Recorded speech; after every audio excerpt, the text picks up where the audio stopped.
Shalom Bapak Ibu yang saya kasihi dalam Tuhan. Puji Tuhan, hari ini kita bisa memasuki minggu yang pertama dalam bulan Maret. Walaupun kita belum bisa beribadah di gedung gereja, tetapi kita masih diberikan kesempatan untuk bisa beribadah secara online. Kita mau bersyukur kepada Tuhan yang sudah memimpin kita hari lewat hari, minggu lewat minggu, dan saat ini kita memasuki bulan Maret, bulan misi. Mari kita mempersiapkan hati kita dengan doa teduh untuk memasuki ibadah kita pada pagi hari ini. Mari kita berdoa.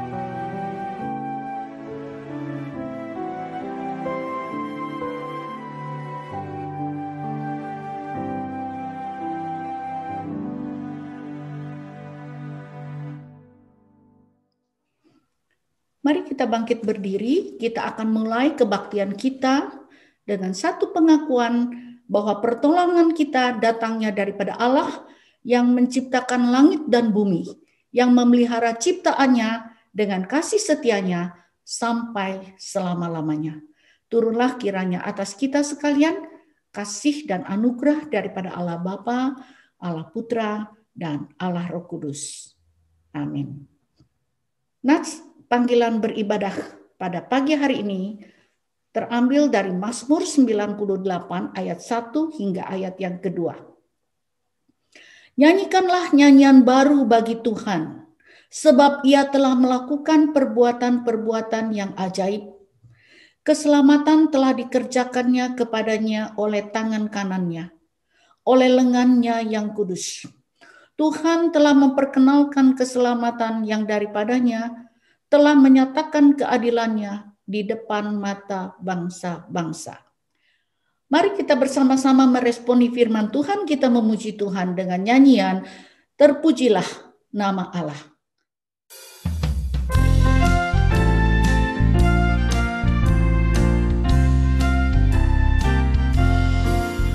Terpujilah nama Allah di tempat yang tinggi, yang utus Yesus ke dunia menebus manusia.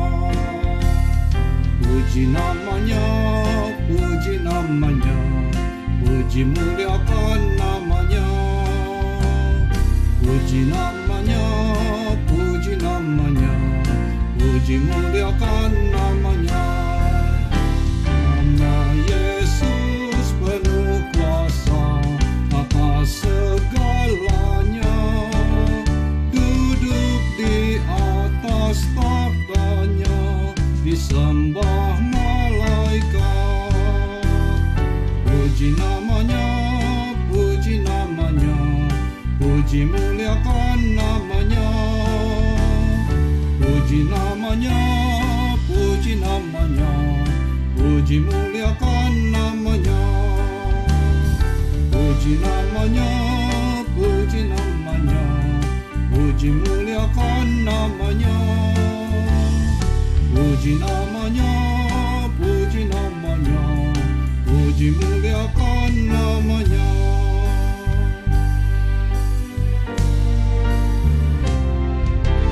Terpujilah nama Tuhan, Dia yang tinggi dan layak disembah. Kami angkat tangan di hadapannya, nyanyi puji namanya, puji namanya.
Mari kita masuk di dalam doa. Bapa yang di surga, terima kasih karena kasih karunia Tuhan yang selalu menyertai hidup kami, sehingga kami boleh memasuki bulan yang baru, bulan yang ketiga dalam tahun ini. Terima kasih untuk kehidupan, kesehatan, terima kasih untuk keluarga, terima kasih untuk pekerjaan, terima kasih untuk kasih karunia Tuhan yang Tuhan terus limpahkan dalam hidup kami, dan khususnya untuk keselamatan di dalam Tuhan Yesus yang telah menyelamatkan kami dan menebus dosa-dosa kami di atas kayu salib. Tuhan, kami bersyukur karena kasih Tuhan begitu luar biasa. Dan kami teringat Tuhan masih banyak orang-orang di sekitar kami yang belum kenal Tuhan. Dan kami sungguh rindu hidup kami boleh dipakai Tuhan untuk menjadi saksi-Mu sehingga mereka juga boleh mengenal Tuhan dan boleh mengalami kasih-Mu. Terima kasih Tuhan, jikalau pagi hari ini kami boleh kembali berkumpul untuk beribadah, biarlah Tuhan hadir dimanapun kami berada, dan Kau memberkati ibadah ini dari awal pertengahan hingga pada akhirnya. Kami menyerahkan setiap jemaat Tuhan ke dalam tangan-Mu. Yang sakit Tuhan jamah dan sembuhkan, yang lemah Tuhan kuatkan, yang sedang bergumul dengan berbagai macam masalah Tuhan berikan jalan keluar dan kemenangan. Dan kami mau menyerahkan akan gereja-Mu IECLA ke dalam tangan Tuhan. Engkau pimpin dan Kau berkati. Juga semua pelayanan dan khususnya bulan ini kami ingin melakukan pelayanan misi. Biarlah Tuhan juga memberkati sehingga lebih banyak orang boleh mengenal Tuhan dan boleh diselamatkan. Terima kasih Tuhan, dengar doa kami. Dalam nama Tuhan Yesus kami berdoa. Amin. Shalom Bapak Ibu Saudara sekalian, selamat hari Minggu. Pembacaan Alkitab hari ini akan kita ambil dari kitab 1 Yohanes 5 ayat yang ke-9 sampai yang ke-12. Saya akan membaca ayat yang pertama, lalu dilanjutkan oleh Bapak Ibu Saudara sekalian pada ayat selanjutnya, dan sampai pada ayat yang terakhir kita akan membacanya secara bersama-sama. Demikian firman Tuhan. Kita menerima kesaksian manusia, tetapi kesaksian Allah lebih kuat. Sebab demikianlah kesaksian yang diberikan Allah tentang anak-Nya. Barang siapa percaya kepada anak Allah, ia mempunyai kesaksian itu di dalam dirinya. Barang siapa tidak percaya kepada Allah, ia membuat dia menjadi pendusta. Karena ia tidak percaya akan kesaksian yang diberikan Allah tentang anak-Nya. Dan inilah kesaksian itu, Allah telah mengaruniakan hidup yang kekal kepada kita, dan hidup itu ada di dalam anak-Nya. Bersama-sama, barang siapa memiliki anak, ia memiliki hidup. Barang siapa tidak memiliki anak, ia tidak memiliki hidup. Demikian firman Tuhan. Mari saat ini kita akan kembali memuji Tuhan. Kita akan menyanyikan satu pujian, ada kisah untuk bangsa-bangsa.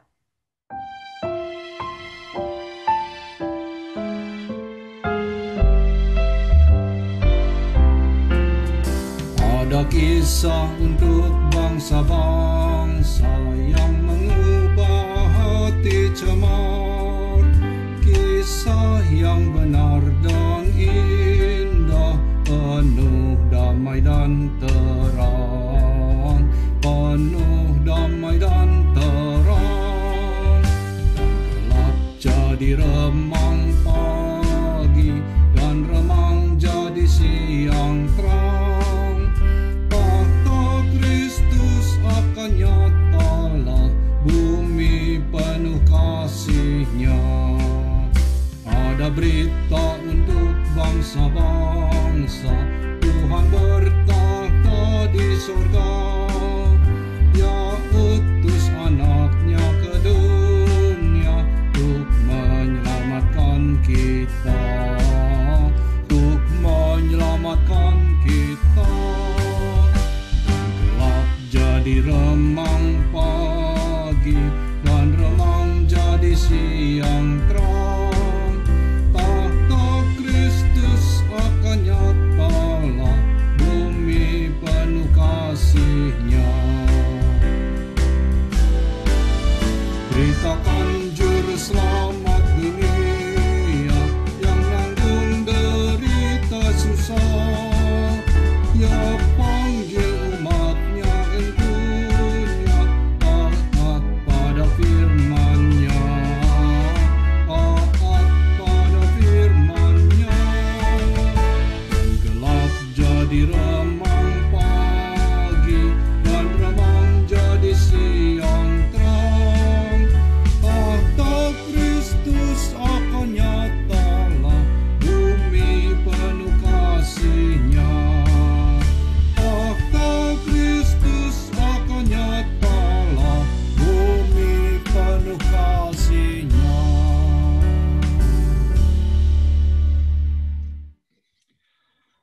Mari saya undang Bapak Ibu Saudara sekalian untuk kita bangkit berdiri, kita akan mengikrarkan pengakuan iman rasuli. Saudara-saudara, marilah kita bersama dengan gereja Tuhan di segala abad dan tempat mengikrarkan pengakuan iman rasuli dengan penuh penghayatan yang berbunyi, Aku percaya kepada Allah, Bapa yang Maha Kuasa, Khalik langit dan bumi, dan kepada Yesus Kristus, Anak yang tunggal Tuhan kita, yang dikandung daripada Roh Kudus, lahir dari anak darah Maria, yang menderita sengsara di bawah pemerintahan Pontius Pilatus, disalibkan, mati dan dikuburkan, turun ke dalam kerajaan maut. Pada hari yang ketiga, bangkit pula dari antara orang mati, naik ke surga, duduk di sebelah kanan Allah, Bapa yang Maha Kuasa. Dan dari sana ia akan datang untuk menghakimi orang yang hidup dan yang mati. Aku percaya kepada Roh Kudus, gereja yang kudus dan am, persekutuan orang kudus, pengampunan dosa, kebangkitan orang mati, dan hidup yang kekal. Amin. Jemaat dipersilakan duduk kembali. Puji Tuhan, kami bersyukur oleh karena rahmat Tuhan. Mari kita bersama akan merenungkan firman Tuhan. Sekalian kita akan buka Alkitab bersama dari Kisah Rasul pasalnya yang ke-8 ayat 26 sampai 40. Mari kita buka Alkitab bersama. Kisah Rasul pasal yang ke-8 ayat yang ke-26 sampai ayatnya yang ke-40. Saya akan bacakan untuk kita sekalian. Kisah Rasul 8 ayat 26 sampai ayat yang ke-40. Kisah 8 ayat 26 sampai 40. Sida-sida dari tanah Ethiopia. Kemudian berkatalah seorang malaikat Tuhan kepada Filipus, katanya, bangunlah, berangkatlah ke sebelah selatan menuju jalan turun dari Yerusalem ke arah Gaza. Jalan itu disebut jalan yang sunyi. Lalu berangkatlah Filipus, adalah seorang Ethiopia, seorang sida-sida pembesar dan kepala bendahara, Sri Kandake, ratu negeri Ethiopia yang pergi ke Yerusalem untuk beribadah. Sekarang orang itu sedang dalam perjalanan pulang dan duduk dalam keretanya sambil membaca kitab Nabi Yesaya. Lalu kata Roh kepada Filipus, pergilah ke situ dan dekatilah kereta itu. Filipus segera ke situ, mendengar sida-sida itu sedang membaca kitab Nabi Yesaya. Kata Filipus, mengertikah Tuhan atas apa yang Tuhan baca itu? Jawabnya, bagaimanakah aku bisa mengerti kalau tidak ada yang membimbing aku? Lalu ia meminta Filipus naik dan duduk di sampingnya. Nas yang dibacanya itu berbunyi seperti berikut. Seperti seekor domba ia dibawa ke pembantaian, seperti anak domba yang keluh di depan orang yang menggunting bulunya. Demikianlah ia tidak membuka mulutnya. Dalam kehinaannya berlangsunglah hukumannya. Siapakah yang akan menceritakan asal usulnya? Sebab nyawanya diambil dari bumi. Maka kata sida-sida itu kepada Filipus, aku bertanya kepadamu tentang siapakah Nabi berkata demikian? Tentang dirinya sendiri atau tentang orang lain? Maka mulailah Filipus berbicara dan bertolak dari nas itu. Ia memberitakan Injil Yesus Kristus kepadanya. Mereka melanjutkan perjalanan mereka dan tiba di satu tempat yang ada air. Lalu kata sida-sida itu, lihat di situ ada air. Apakah halangannya jika aku dibaptis? Lalu Filipus, jika Tuhan percaya dengan segenap hati boleh. Jawabnya, aku percaya bahwa Yesus Kristus adalah anak Allah. Lalu orang Ethiopia itu menyuruh menghentikan kereta itu dan keduanya turun ke dalam air, baik Filipus maupun sida-sida itu, dan Filipus membaptis dia. Dan setelah mereka keluar dari air, Roh Tuhan tiba-tiba melarikan Filipus dan sida-sida itu tidak melihatnya lagi. Ia meneruskan perjalanannya dengan sukacita, tetapi ternyata Filipus ada di Asdod. Ia berjalan melalui daerah itu dan memberitakan Injil di semua kota sampai ia tiba di Kaisaria. Sampai di sana pembacaan firman Tuhan. Mari kita berdoa. Kita mohon akan pimpinan Tuhan. Tuhan, terima kasih untuk bulan ini, di mana Tuhan berikan kepada kami kesempatan untuk bisa memasuki bulan Maret, di mana kami bersama-sama memasuki bulan misi. Tuhan, kami berdoa supaya Tuhan yang bicara kepada kami sekali lagi lewat firman-Mu. Engkau berkata-kata kepada kami di tengah-tengah situasi yang sedang kami alami. Karena kami tahu justru di dalam konteks situasi apapun, kami perlu mendengar firman dan kami perlu taat kepada firman dalam konteks apapun. Tuhan yang bicara dan tolonglah setiap kami. Dalam Tuhan Yesus kami berdoa. Amin. Saudara, hari ini saya akan berkhotbah bukan tentang seorang rasul, bukan tentang seorang pendeta profesional, tapi saya mau berkhotbah hari ini tentang seorang non-rasul, bukan seorang pejabat gereja, tapi seorang diaken, seorang dikatakan yang melayani Tuhan, seorang awam yang melayani Tuhan. So, kasih Tuhan, dia adalah seorang diaken yang namanya Filipus. Tetapi kalau kita membaca di dalam Alkitab, orang ini sangat mengagumkan. Diaken yang sangat mengagumkan oleh karena yang kita lihat adalah seorang yang betul-betul dipakai Tuhan di sini. Dia adalah seorang yang memberitakan firman Tuhan dan menjadi alat kemuliaan Tuhan. Nah, kalau kita membaca Alkitab di bagian Alkitab di sini, kita lihat konteksnya. Konteksnya pada waktu itu Injil sudah diberitakan, ada sekelompok murid di Yerusalem dan mereka giat sekali mengabarkan Injil. Dan begitu luar biasa aktivitas penginjilan, terjadi reaksi atas aksi penginjilan ini. Dan terjadi di seluruh kota itu, termasuk juga ada masalah-masalah sosial politik yang terlibat di dalamnya. Dan akhirnya banyak orang percaya harus keluar dari Yerusalem karena penganiayaan bertambah banyak, oleh karena muncul orang-orang yang tidak suka kepada orang percaya, termasuk di dalamnya adalah Saulus nantinya. Nah, saudara, ketika orang-orang ini keluar dari Yerusalem, maka ternyata penyebaran orang percaya keluar dari Yerusalem membawa Injil juga keluar dari Yerusalem. Dan salah satu orang yang pergi keluar dari Yerusalem karena adanya penganiayaan itu adalah Filipus. Dia pergi keluar dari Yerusalem, tetapi dia tidak tinggal diam. Karena kita mengatakan di bagian selanjutnya yang tadi kita baca, bagaimana dia itu begitu aktifnya mengabarkan Injil. Bahwa dia itu menyampaikan firman, dia berkhotbah. Jadi seorang yang tadi saya katakan bukan seorang rasul. Seorang biasa yang diangkat menjadi diaken, yang kemudian menyampaikan firman. Dan Alkitab mencatat di mana-mana ketika dia menyampaikan firman, banyak orang itu kemudian menjadi percaya kepada Tuhan. Alkitab mengatakan bahwa dia adalah seorang yang tidak tinggal diam. Dia tidak mengatakan begini, ya, penginjilan, pekabaran firman adalah tugas rasul. Tugas saya tidak usah, tugas saya cuma diaken, melayani meja, melayani secara sosial, secara kebutuhan orang saja. Dia tidak berkata begitu. Dia adalah seorang diaken yang dilengkapi dengan hati yang sungguh mengasihi jiwa-jiwa dan dia memberitakan firman Tuhan.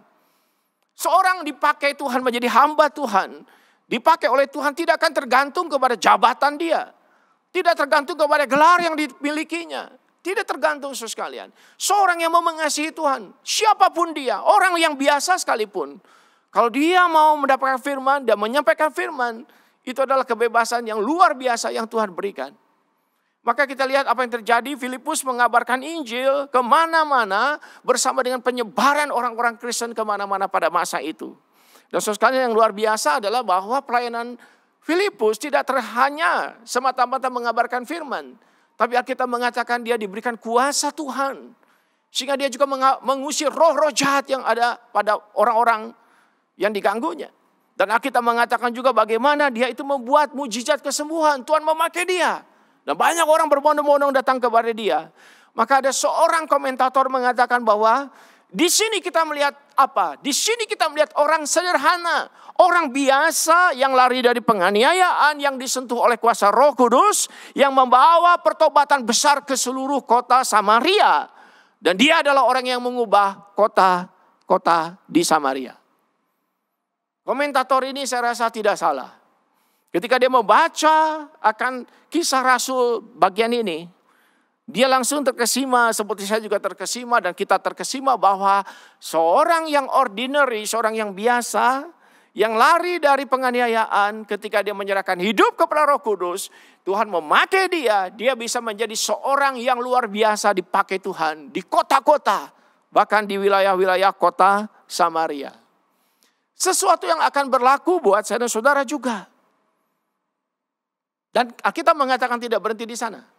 Oleh karena bagian Alkitab yang kita tadi baca menunjukkan bahwa ketika dia sedang mengabarkan Injil, ketika dia sedang berkhotbah, maka Roh Tuhan bicara lagi kepada Filipus.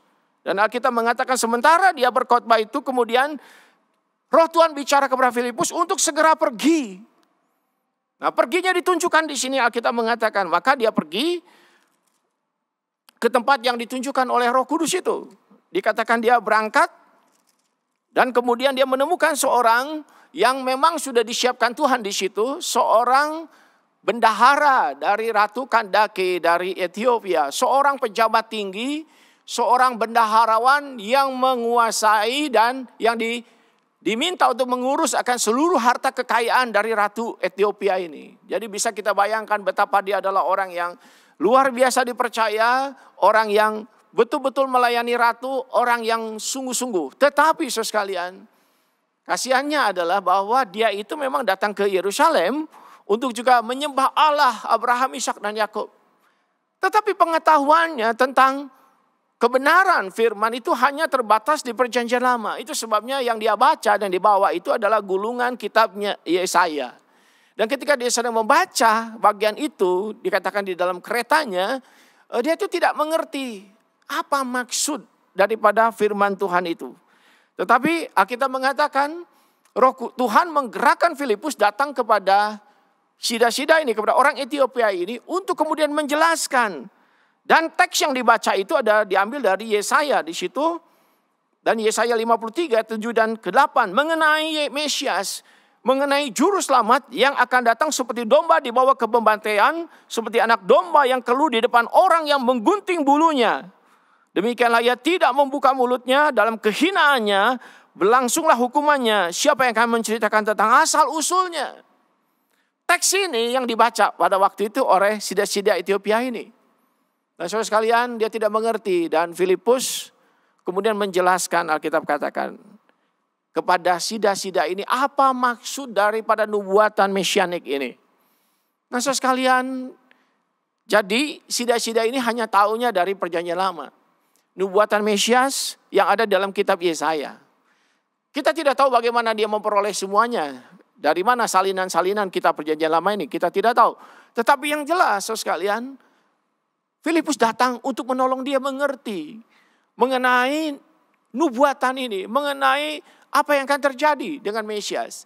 Dan lalu dijelaskan, Alkitab mengatakan, maka Filipus mulai menjelaskan berdasarkan nats itu dan memberitakan tentang Injil Yesus kepadanya. So sekalian perhatikan bahwa tadi dia Filipus sedang berkhotbah kepada orang banyak.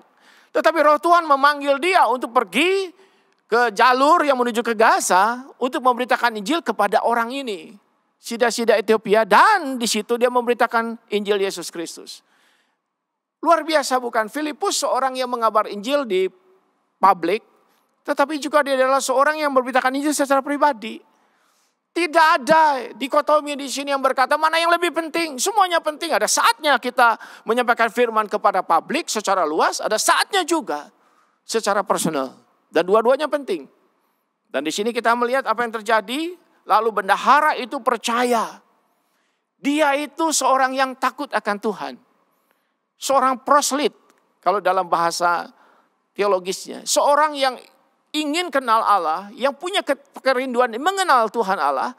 Tetapi dia tidak selalu mendapatkan kesulitan. Oleh karena tetap namanya proslit adalah orang yang tidak lahir secara Yahudi. Yang bukan termasuk umat perjanjian. Tetapi yang mau mengenal akan Tuhan Allah Israel. Dan dia disebut sebagai proselyt. Ada batasan tertentu, dia tidak bisa full. Tetapi di sini kita bersyukur karena hadirnya Filipus. Filipus hadir oleh karena Roh Tuhan di tengah-tengah orang ini. Membukakan matanya, menjelaskan tentang Yesus. Bukankah ada banyak hal yang seperti ini terjadi? Ada banyak orang sebenarnya ingin tahu tentang keselamatan. Ingin mengenal Tuhan Allah. Tetapi tidak ada orang membantu dia. Maka pertanyaan daripada orang ini berlaku juga bagi kita hari ini. Karena sida-sida ini berkata begini. Bagaimana aku bisa percaya? Bagaimana aku bisa tahu? Kalau tidak ada yang menjelaskannya kepadaku. Di luar sana ada banyak orang yang seperti ini. Bagaimana aku bisa tahu? Kalau tidak ada yang menjelaskannya kepadaku. Nah disitulah kita melihat Filipus datang menjelaskan kepada orang itu. Dan Alkitab mengatakan orang itu percaya, dia bersuka cita. Dan dia percaya kepada Tuhan Yesus sebagai anak Allah, juru selamat, sebagai Tuhan. Persis seperti yang dikatakan di Alkitab. Ketika Tuhan Yesus tanya kepada murid-muridnya, kata orang siapakah aku? Dan seterusnya. Lalu Petrus menjawab, engkau adalah anak Allah, the son of the living God. Engkau adalah dia, anak Allah yang kudus, anak Allah yang kekal. Engkau adalah Mesias dari Allah.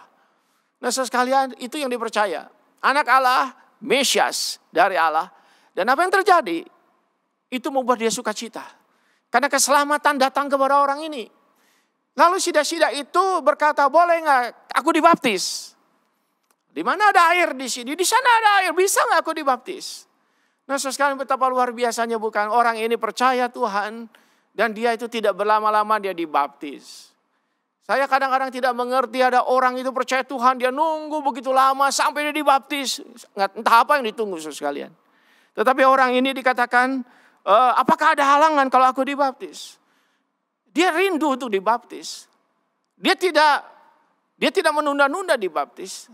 Dia mau minta segera dibaptis. Dan puji Tuhan ada air di daerah sana. Lalu kemudian mereka pergi ke sana. Alkitab katakan, maka Filipus membaptis orang ini. Dan orang ini keluar dari air. Dan kemudian dia sangat bersukacita. Tetapi Alkitab mengatakan di situ roh Tuhan juga datang lagi kepada Filipus. Dan membawa Filipus pergi, melarikan Filipus. Dan Filipus tidak ada di situ lagi karena dia ternyata sudah ke Asdod. Dan Alkitab mengatakan bahwa di Asdod kemudian Filipus pergi dari kota ke kota mengabarkan Injil sampai dia tiba di Kaisaria. Kisah ini bukankah kisah luar biasa?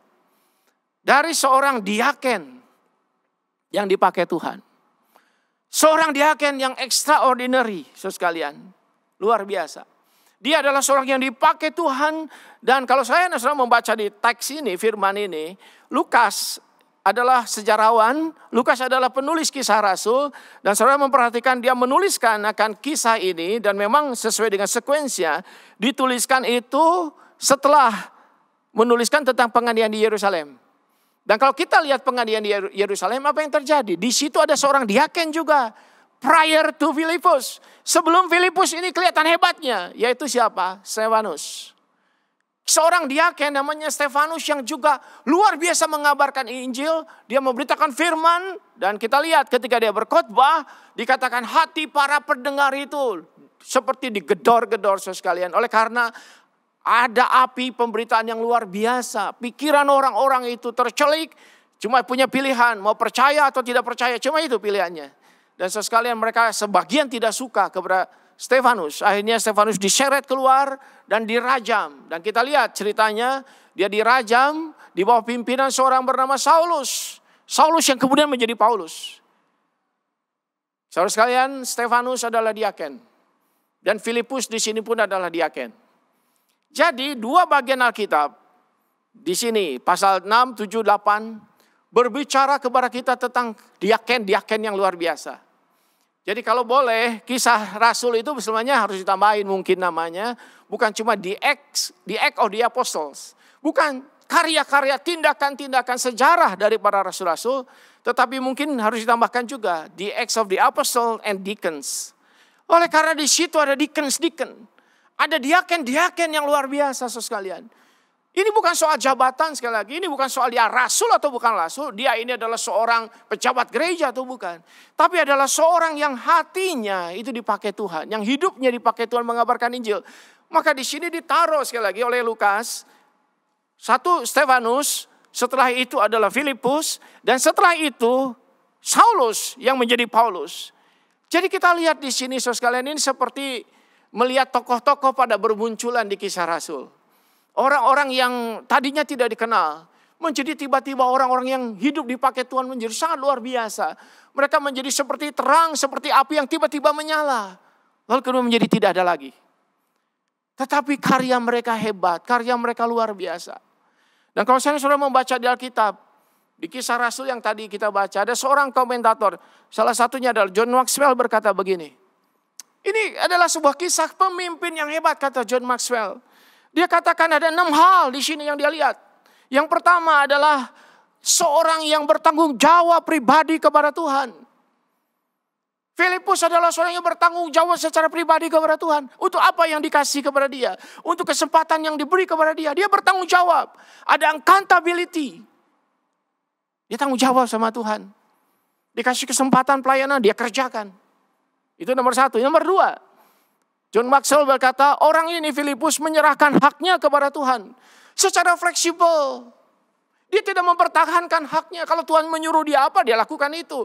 Ketika dia khotbah kepada banyak orang, tahu-tahu Roh Kudus bilang, pergi ke menginjil kepada satu orang, dia sangat fleksibel. Dia berubah, dia tinggalkan semuanya. Setelah dia lakukan penginjilan kepada satu orang ini, roh Tuhan yang sama membawa dia ke kota-kota untuk penginjilan.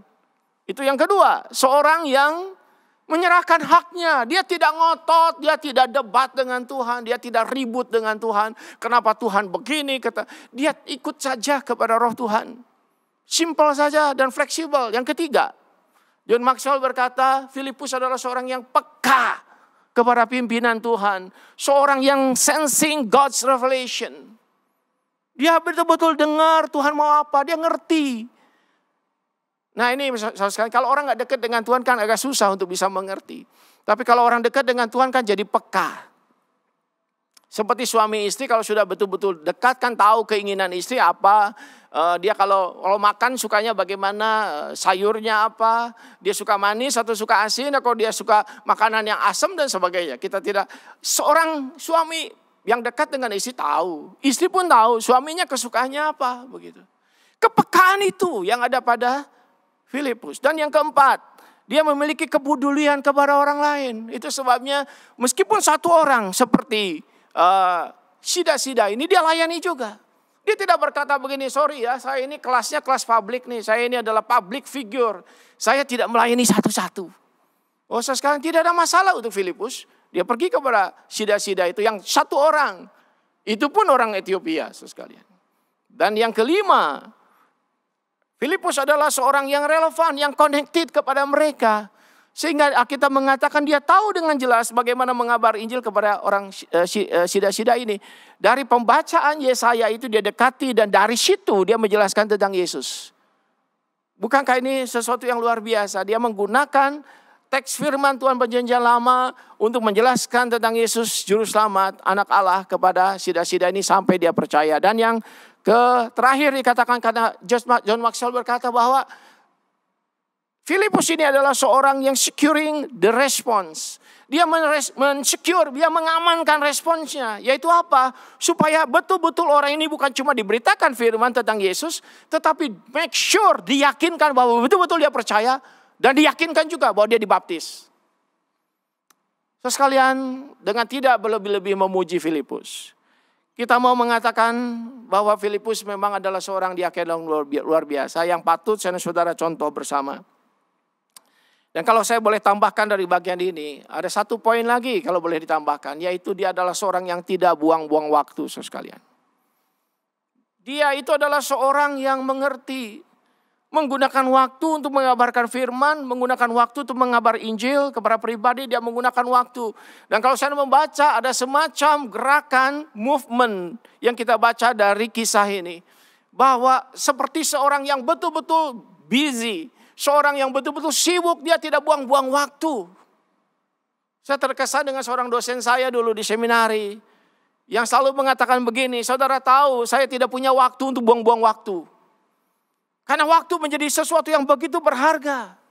Dia kerjakan oleh Filipus setiap saat, dia pakai supaya Injil bisa diberitakan. Dia mengambil kesempatan itu, sekalian. Dan itu yang dilakukan oleh Filipus. Dalam hidup saudara, kita menyaksikan orang seperti Filipus yang luar biasa.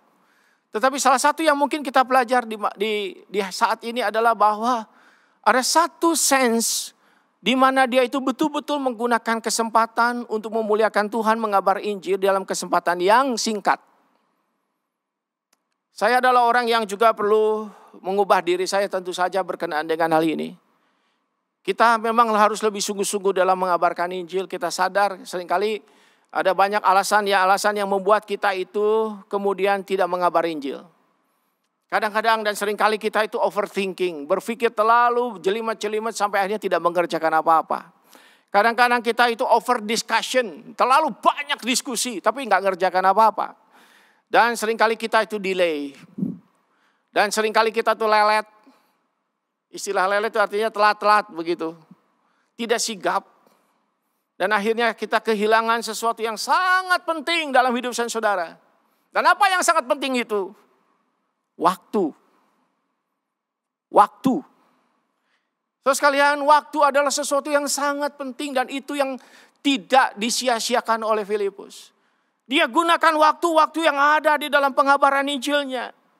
Dan seringkali saudara, kita bermain-main dengan sesuatu yang sangat penting ini, tetapi kita akhirnya kehilangan apa yang penting itu.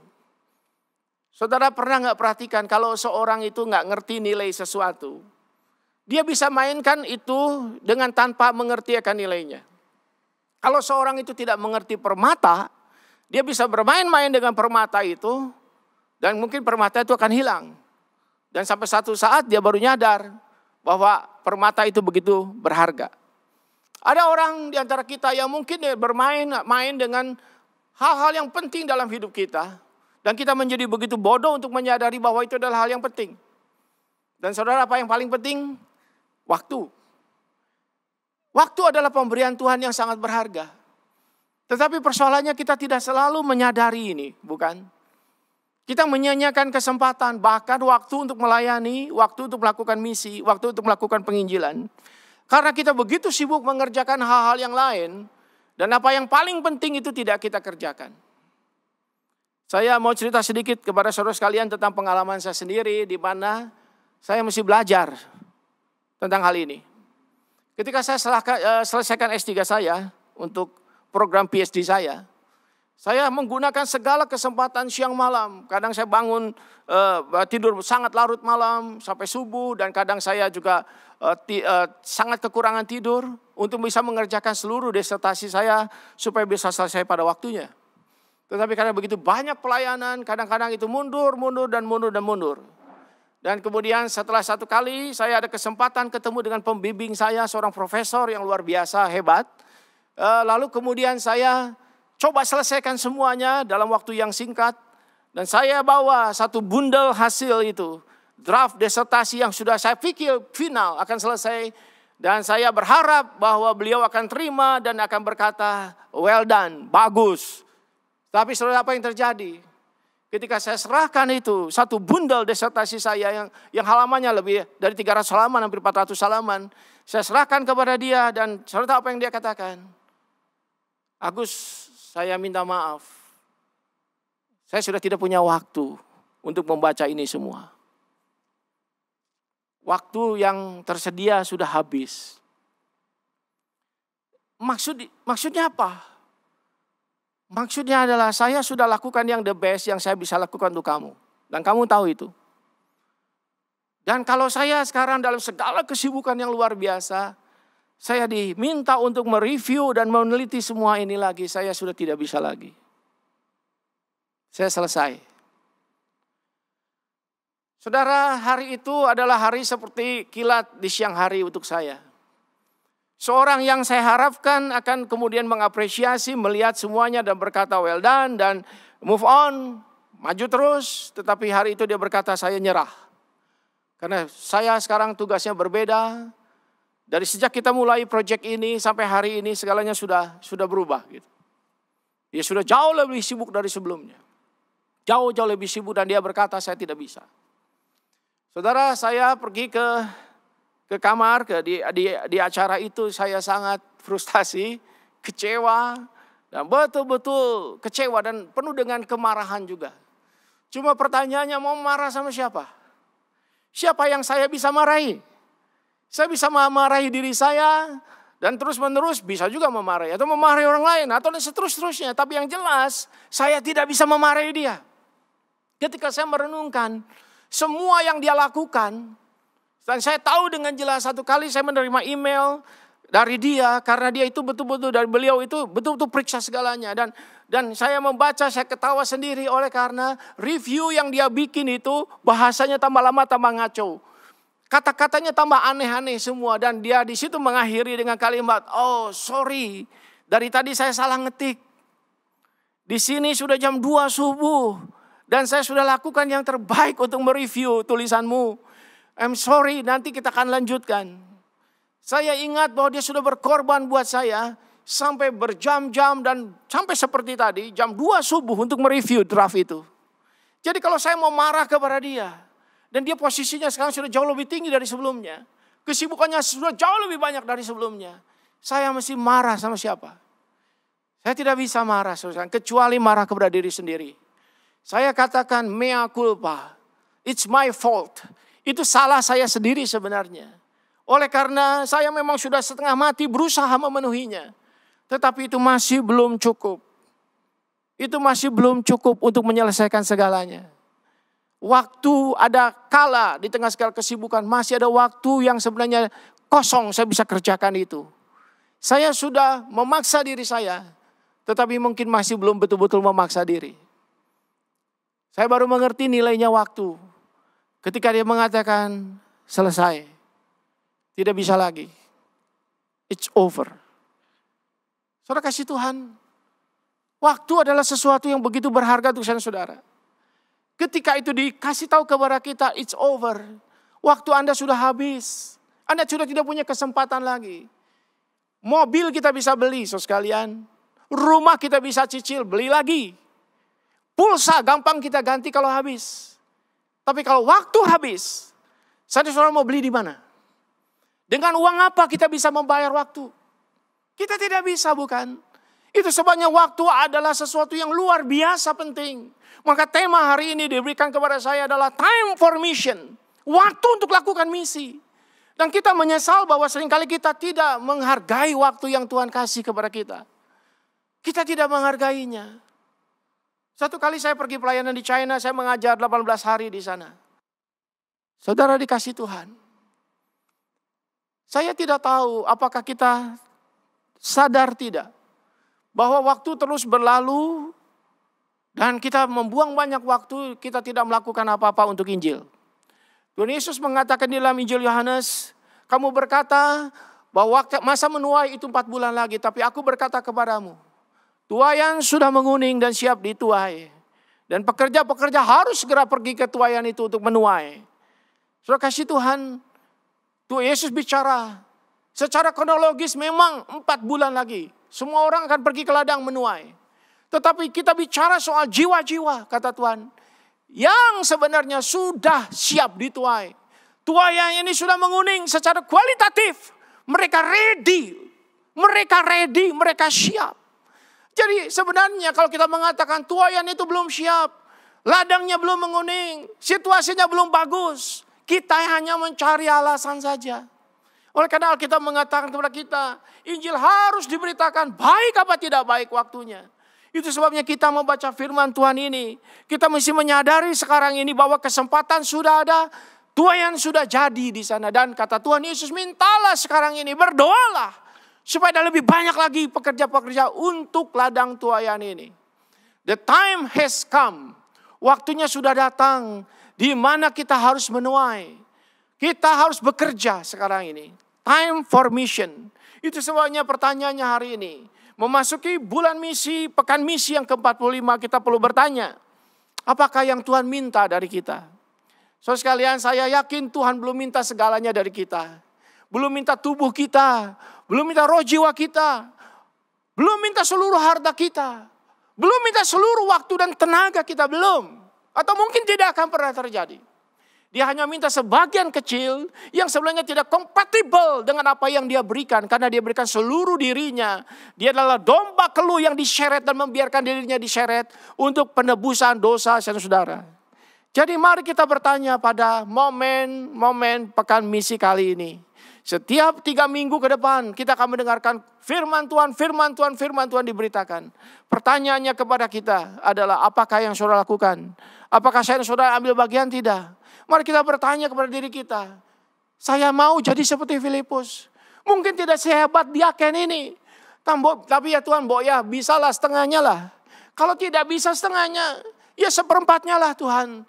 Saya bisa menyerahkan waktu saya, tenaga saya, hidup saya untuk melakukan sesuatu bagi misi. Kalau kita tidak bisa pergi karena kita terikat, saudara bisa berdoa. Kalau saudara sudah bisa berdoa, saudara juga bisa mendukung dengan talenta yang bisa diberikan. Pelayanan misi membutuhkan banyak kemampuan, banyak talenta, banyak orang. Dan kalau saudara tidak bisa juga melakukan itu atau mau lebih melakukannya itu, saudara bisa memberikan persembahan saudara. Saudara bisa berjanji kepada Tuhan, Tuhan aku berikan dukungan dalam bentuk dana. Supaya Injil diberitakan Yerusalem, Yudea, Samaria sampai ke ujung bumi. Filipus mengabar Injil di Yerusalem, kemudian dia terpaksa ke Samaria. Nah dari Samaria, firman Injil diberitakan ke seluruh dunia. Mari kita terlibat dalam hal ini. Bulan Maret adalah bulan misi. Dan kita mengharapkan sungguh bukan cuma 10% orang yang terlibat, 20% orang terlibat, 30% orang terlibat. Tapi seluruh antero pelayanan di gereja kita, Gereja Kim Tong, dengan semua jalur-jalurnya, dengan semua lembaga-lembaganya. Mari saudara sekalian, kita semua bergerak bersama. Kita akan dukung pelayanan ini, kita dukung juga lokasi-lokasi yang sekarang ini sudah mulai rapat. Mulai memikirkan, mulai menggalarkan pelayanan-pelayanan misi. Kita dukung lewat lokasi masing-masing. Juga kita dukung panitia pekan misi. Kita dukung akan jalur 2. Kita dukung juga GKP, Gereja Kristen Parusia kita. Yang juga mengabar Injil di daerah-daerah. Ada begitu banyak pelayanan. Dan hari ini saya mau men-challenge saudara. Menantang saudara untuk ikut ambil bagian. Ambil bagian. Dan jangan diam lagi. Jangan lagi kita membiarkan waktu berjalan. Nah saudara, mungkin ada orang dekat kita yang belum percaya Tuhan. Dan mungkin itu adalah itu adalah anggota keluarga kita. Orang tua kita, kakek nenek kita, adik kakak kita, anak-anak kita, cucu-cucu kita, family kita, teman-teman kita. Selama ini kita apakah mengabar Injil kepada mereka juga? Saya terkesan kami baru ada rapat care group. Dan care group kita bulan-bulan ini sedang diarahkan juga. Supaya setiap care group berpikir tentang misi. Berpikir tentang penginjilan. Dan kami dengar sebuah kesaksian indah di Jakarta. Ada satu anggota di care group. Yang ada keluarga aja belum percaya Tuhan. Mereka berdoa, mereka berkata, this is the time, ini saatnya. Lalu mereka mengajak hamba Tuhannya dan mereka mengabar Injil. Dan orang bisa diselamatkan. Saya juga mendengar kabar di tempat lain. Ada CG yang juga berjuang terus. Memenangkan anggota keluarga dari orang yang ikut CG itu. Ikut care group itu supaya mereka diselamatkan. CG adalah salah satu kendaraan utama gereja kita dalam pelayanan dan misi kita. Itu sebabnya kiranya seluruh CG yang kita ada, lebih dari 300 CG, kita bergerak bersama, bukan? Di bulan misi ini. Mari Bapak Ibu, saudara sekalian, kita sukseskan PMPI yang ke-45. Dan nanti saudara selesai di bagian acara ini juga, saudara akan mendengarkan kesaksian-kesaksian. Bagaimana semua orang harus bekerja, semua orang harus melayani berdasarkan apa yang Tuhan berikan bagi dia, berdasar profesi mereka masing-masing. Kiranya Tuhan berkati kita. Mari kita berdoa bersama. Tuhan Bapa di surga, kami tahu inilah waktunya. Supaya kami tidak berlama-lama lagi. Kami menyia-nyiakan apa yang paling penting dalam hidup, yaitu waktu. Ketika waktu kesempatan sudah tidak ada lagi, siapakah bisa membelinya kembali? Siapakah bisa membayar kembali? Siapakah bisa mendapatkannya kembali? Tuhan, kami masih ada di sini. Kami di sini Tuhan.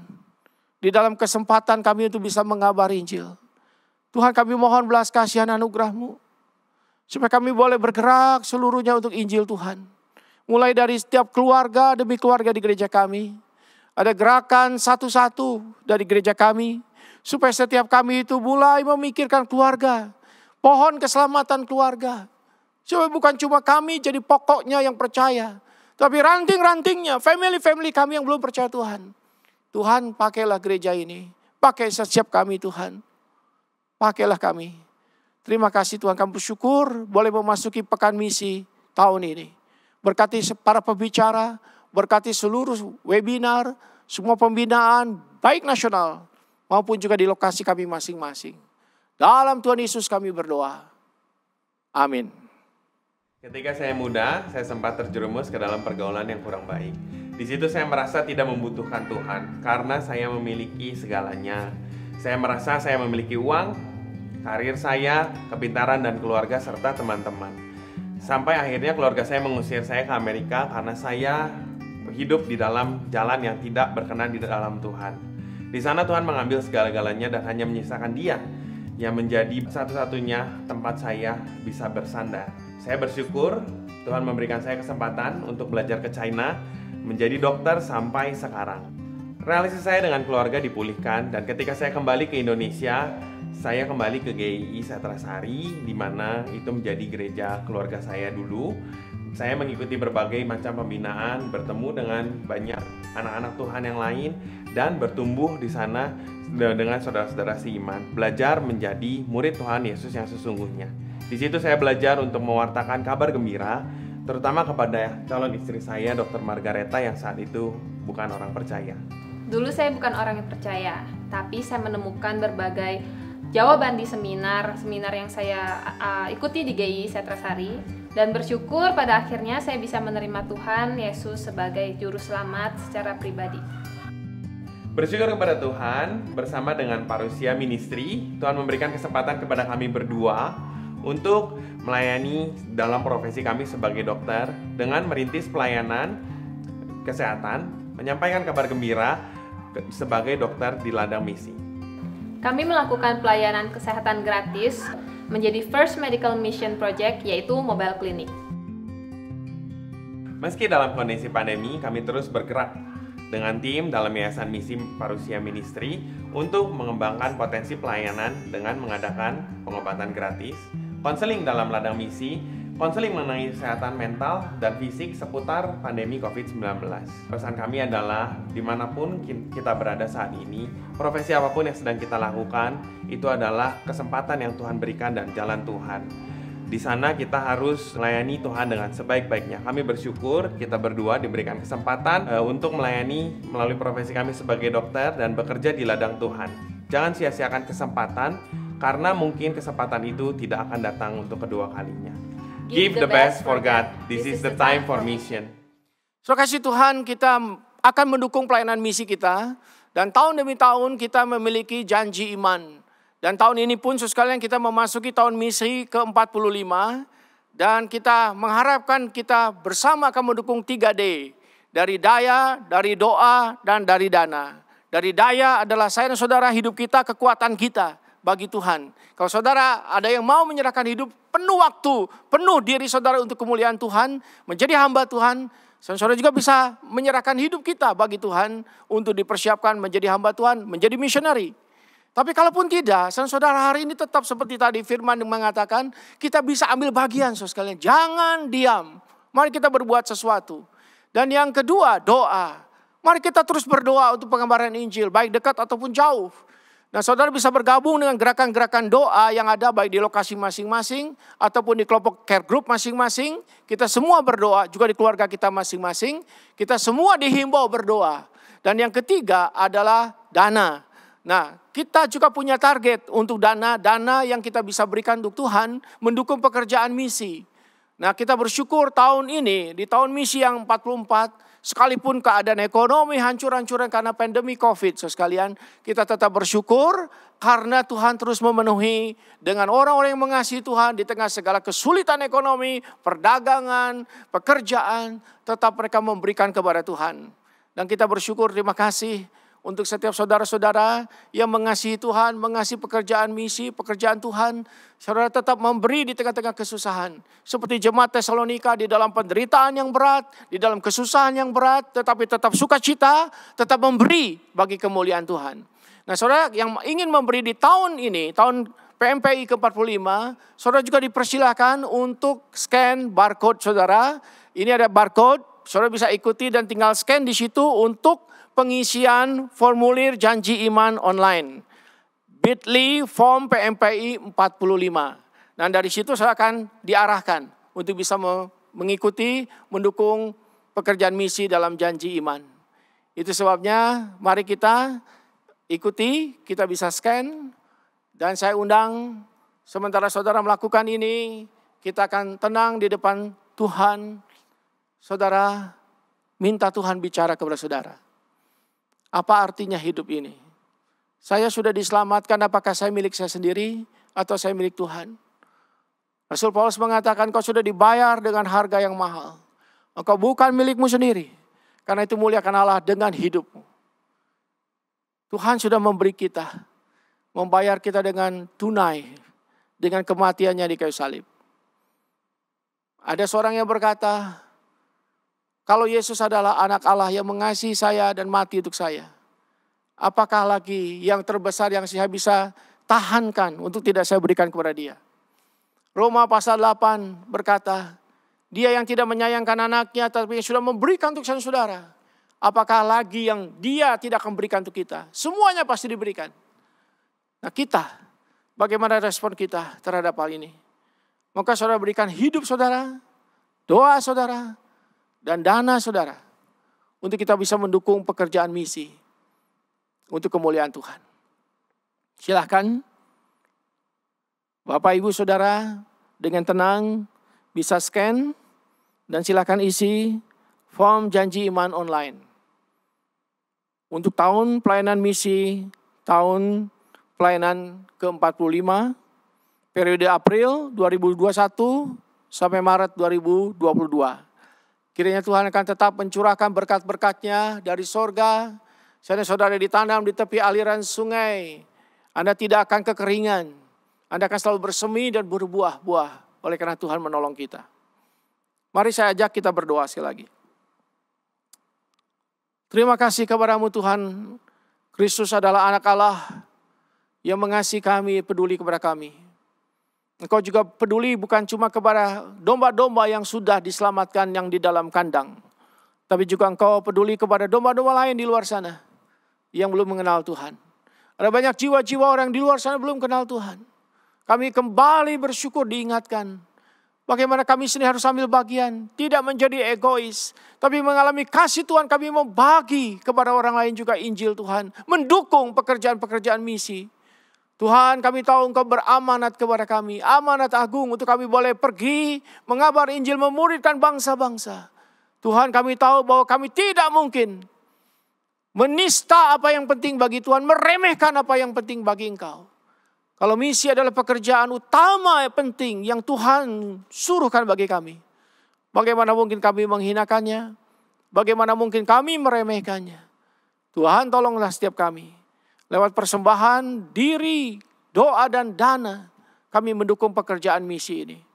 Dengarkan akan doa kami, berkati seluruh kami semua. Dalam usaha pekerjaan kami, Tuhan yang kiranya akan memberkati setiap kami. Dalam Kristus Tuhan kami berdoa. Amin. Terima kasih Tuhan, setelah kita ikuti rangkaian ibadah pada hari ini, mari kita akan bawa persembahan kita kepada Tuhan. Dan kita juga akan mohon berkat Tuhan. Mari kita berdoa.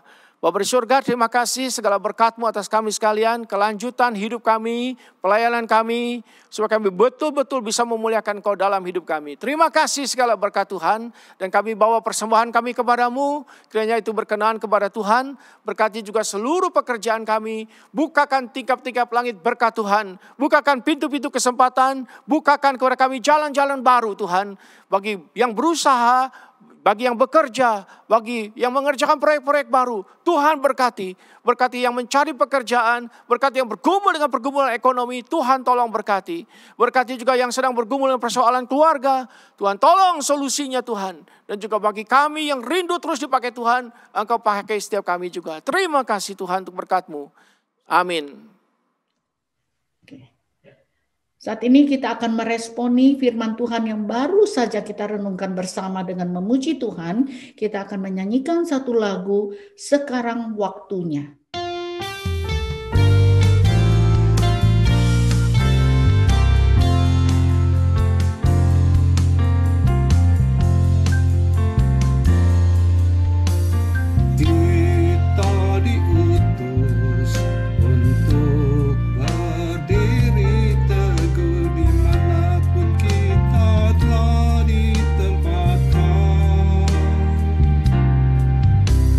Sebagai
Saat ini kita diberikan kesempatan untuk menyatakan syukur kita kepada Tuhan. Kita akan memberikan persembahan kepada Tuhan. Hendaklah masing-masing memberikan dengan hati yang bersyukur dan bersukacita. Setiap orang boleh memberikan persembahan melalui cara satu ditransfer via Zelle atau mengirim cek ke pastori yang beralamat di Kaufman 6120 Temple City. Dan kemudian Bapak Ibu juga bisa menyisihkan uang persembahan itu di satu amplop, dan ketika kami akan mengadakan kebaktian on-site, Bapak Ibu bisa membawanya ke gereja. Mari kita berdoa. Bapa yang di surga, terima kasih untuk kasih setia dan berkat Tuhan yang melimpah di dalam hidup kami. Sehingga sampai saat ini kami tidak kekurangan suatu apapun juga. Terima kasih untuk keselamatan di dalam Tuhan Yesus.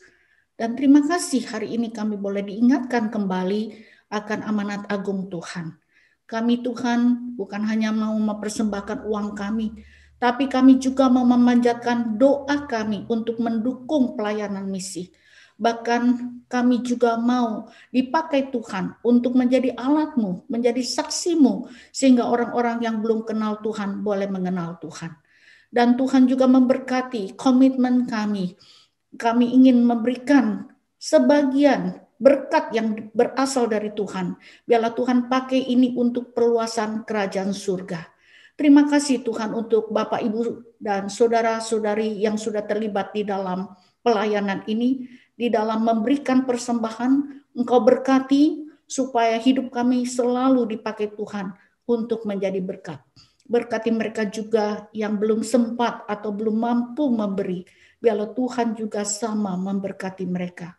Terima kasih Tuhan, dengar doa kami. Dalam nama Tuhan Yesus kami berdoa. Amin. Kita tetap berdiri, kita akan menerima berkat daripada Tuhan. Bapa yang di surga, terima kasih untuk penyertaan Tuhan kepada kami dalam ibadah pagi hari ini. Sebentar kami akan berpisah, kembali kehidupan kami masing-masing. Biarlah kasih karunia daripada Allah Bapa, anugerah daripada Tuhan Yesus Kristus, di dalam pertolongan, penghiburan, dan hikmat Allah Roh Kudus senantiasa menyertai kami semua dari saat ini sampai selama-lamanya. Amin.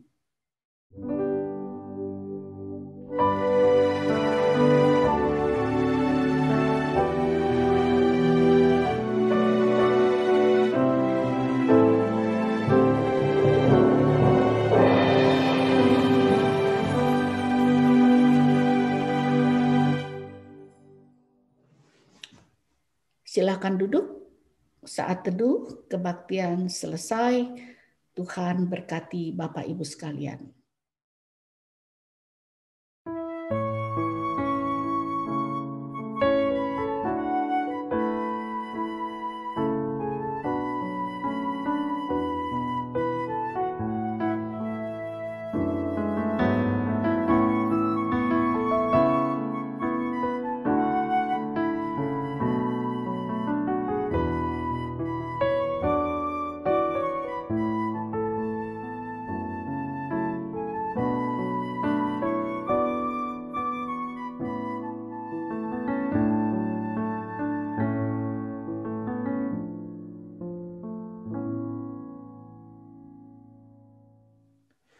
Shalom Bapak Ibu Saudara, selamat pagi, selamat hari Minggu.